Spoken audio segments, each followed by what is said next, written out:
Voilà, nous sommes ici parce que Jésus est le cœur de cette assemblée. Et en même temps, dans toutes les lectures que nous avons entendues, il n'y a aucun acte ni parole de Jésus, il n'apparaît pas dans les lectures.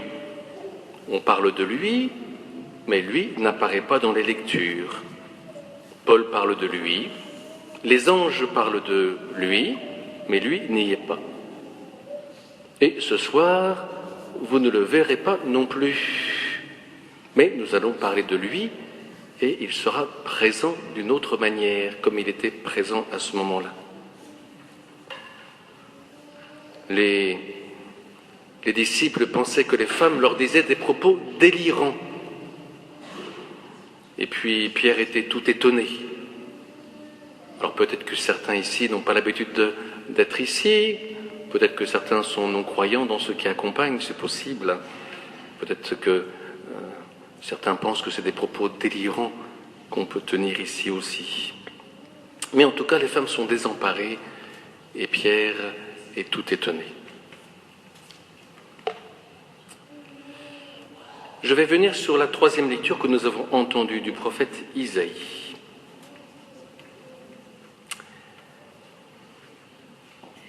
Un court instant, je t'avais abandonné, dit Dieu, mais dans ma grande tendresse, je te ramènerai.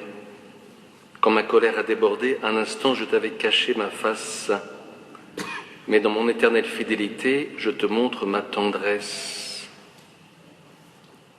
Jérusalem malheureuse, battue par la tempête, inconsolée, voici que je vais sertir tes pierres et poser tes fondations sur des saphirs, puis des rubis, puis des cristals de roche, puis des pierres précieuses, tout cela. Cette parole, bien sûr, est adressée au peuple de Dieu, au peuple d'Israël. Mais elle est adressée aussi à Jésus. Jésus que nous avons laissé enseveli, que nous avons suivi dans son chemin de croix. Jésus qui a souffert sa passion. Jésus qui a vécu cet abandon. Jésus qui a été battu par la tempête. Jésus qui était inconsolé. Cette parole s'adresse à Jésus d'abord. La résurrection est pour Jésus une consolation d'abord.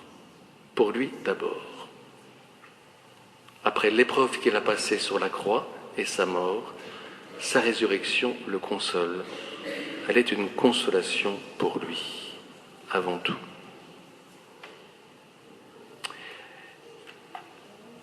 Ensuite, ce texte s'adresse au peuple d'Israël, à une époque très difficile de son histoire.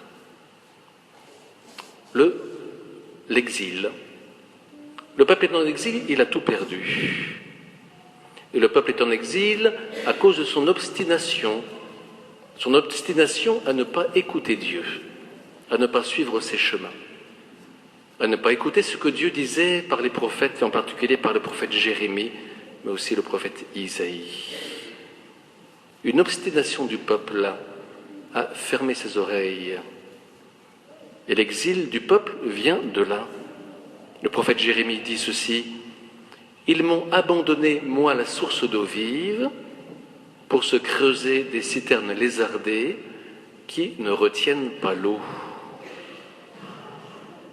Voilà bien l'expérience même du péché qui nous laisse vides comme des citernes lézardées qui ne retiennent pas l'eau, qui nous laisse arides, qui nous laisse comme des terres desséchées, qui nous laisse sans sève, sans fruits, seuls, tristes, sans présence, déprimés.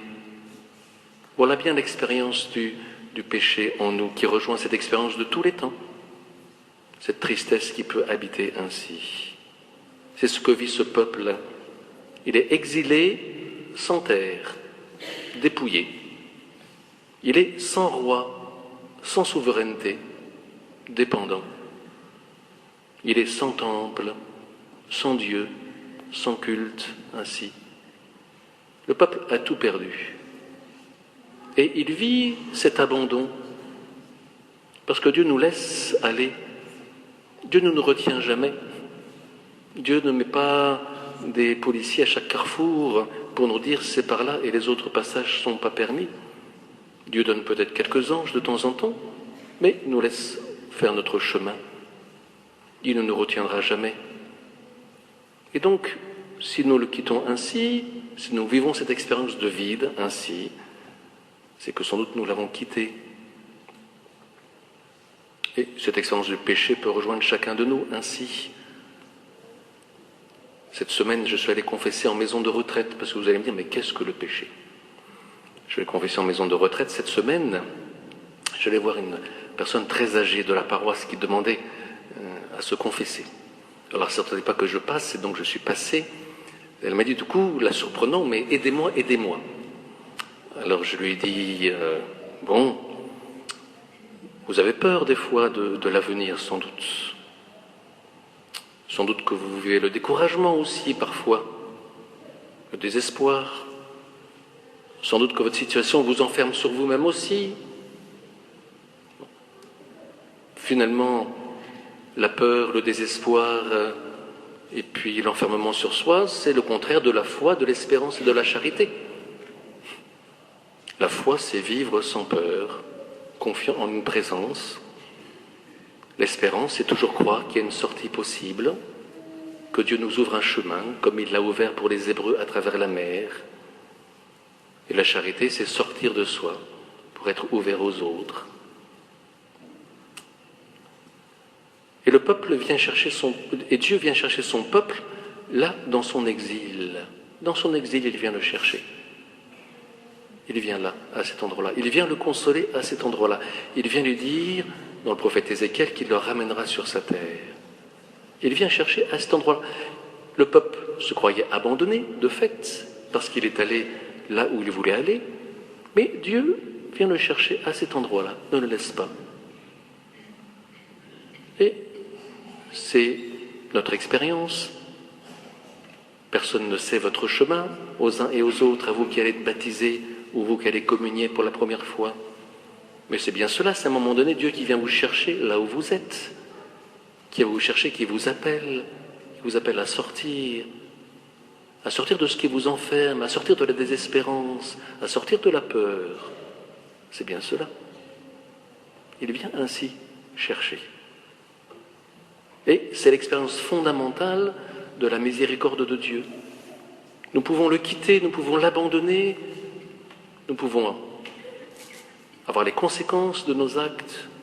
En même temps, sa miséricorde viendra toujours nous chercher là où nous sommes. Le retour d'exil pour le peuple sera dans son histoire un moment très important. Et même, il sera comparé à l'Exode, à la sortie d'Égypte, sous la conduite de Moïse, que nous avons entendu aussi. À la différence qu'en Égypte, le peuple était opprimé dans la servitude, malheureux, mais n'était pas pécheur spécialement. Dans le retour d'exil, le peuple est pécheur. S'il est en exil, c'est parce qu'il a péché, c'est parce qu'il s'est éloigné, parce qu'il n'en a fait qu'à sa tête. Et le peuple fait l'expérience que même en étant pécheur, ainsi, Dieu vient le chercher et va comparer à l'Exode. Et puis, la création, que nous avons entendue aussi, comme première lecture. Je suis persuadé que le récit de la création, et bien le récit de la création que nous avons entendu, date de la même époque que le récit du prophète Isaïe que nous avons entendu, et que c'est parce que le peuple a fait l'expérience que Dieu est venu le chercher, et il lui a fait miséricorde, qu'il a écrit la création comme une œuvre de miséricorde. Et que c'est une œuvre poétique et théologique que la création.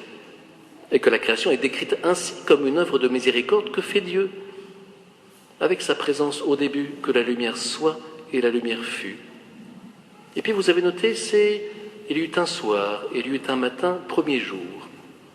C'est pas il y eut un matin, il y eut un soir, comme nous pensons assez facilement, nous, dans notre mentalité occidentale. Il y a le matin, puis le soir, puis la nuit. Non.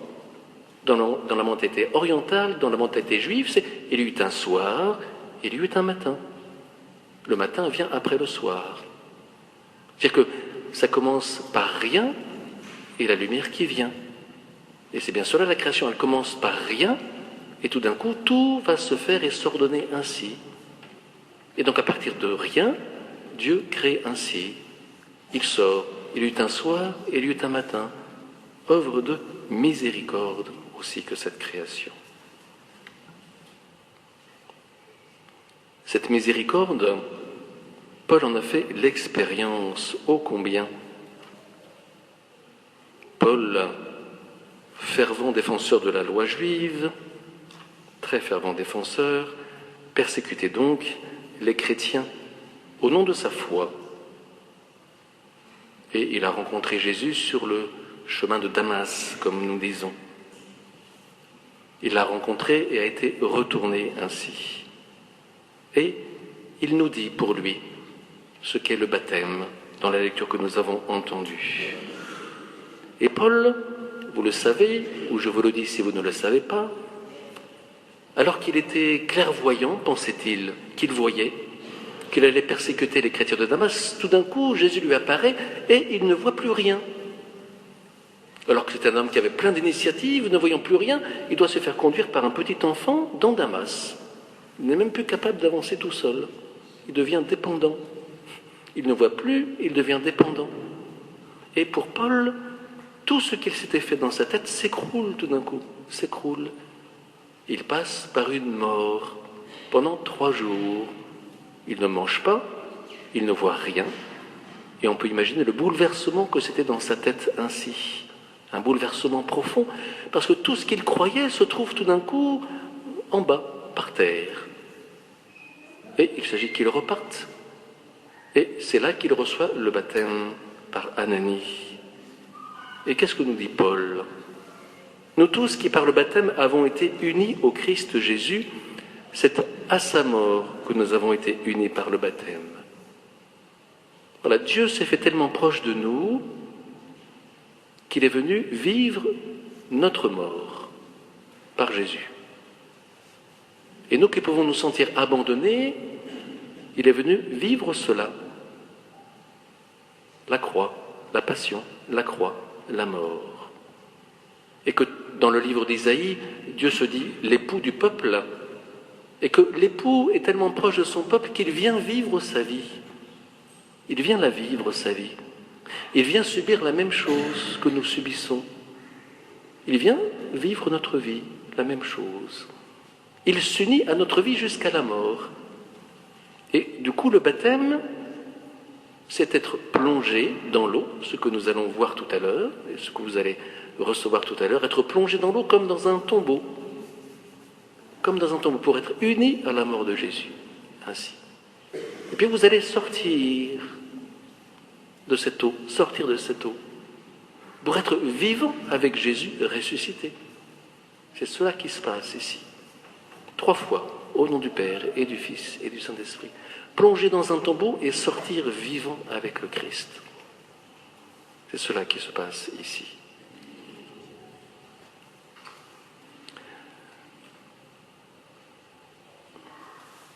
Le Seigneur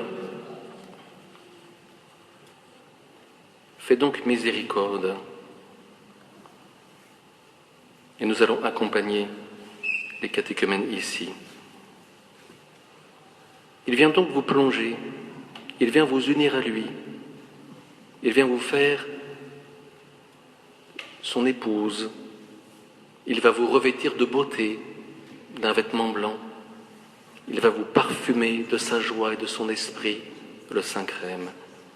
Il va vous illuminer de sa lumière, le cierge. Il va vous nourrir de sa vie livrée, de son sang versé.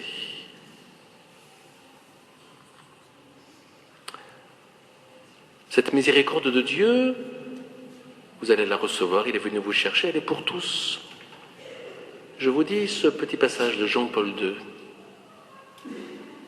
Jean-Paul II qui est de la même nationalité que Sainte Faustine, qui a donné ce message de la miséricorde au XXe siècle. Le message de la miséricorde de Dieu s'adresse en particulier à celui qui, touché par une épreuve particulièrement dure ou écrasé par le poids des péchés commis, a perdu toute confiance dans la vie et est tenté de céder au désespoir. C'est à lui que se présente le visage doux du Christ. C'est sur lui qu'arrivent ces rayons qui partent de son cœur et qui illuminent, réchauffent, indiquent le chemin et diffusent l'espérance. Combien d'âmes a déjà réconforté cette invocation que la Providence a suggérée à Sainte Faustine? Cette invocation, c'est « Jésus, j'ai confiance en toi ». C'est ça, cette invocation donnée à Sainte Faustine. « Jésus, j'ai confiance en toi ». Que vous pouvez dire dans vos cœurs.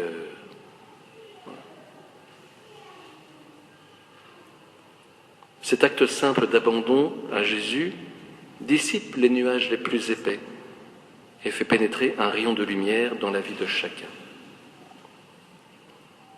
Et je termine ainsi.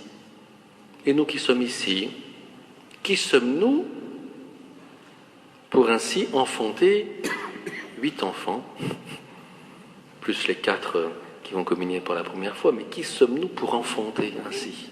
De fait, nous enfantons. Voilà, ce sont mes enfants. J'y tiens, n'y touchez pas.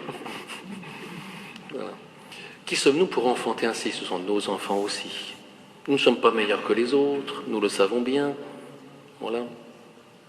Nous sommes simplement éclairés par une lumière. Et que nous puissions témoigner de cette lumière qui nous habite dans ce monde simplement, qui nous éclaire. Sainte Faustine, je désire me transformer tout entière en ta miséricorde et être ainsi un vivant reflet de toi. Je désire me transformer tout entière en ta miséricorde et être ainsi un vivant reflet de toi.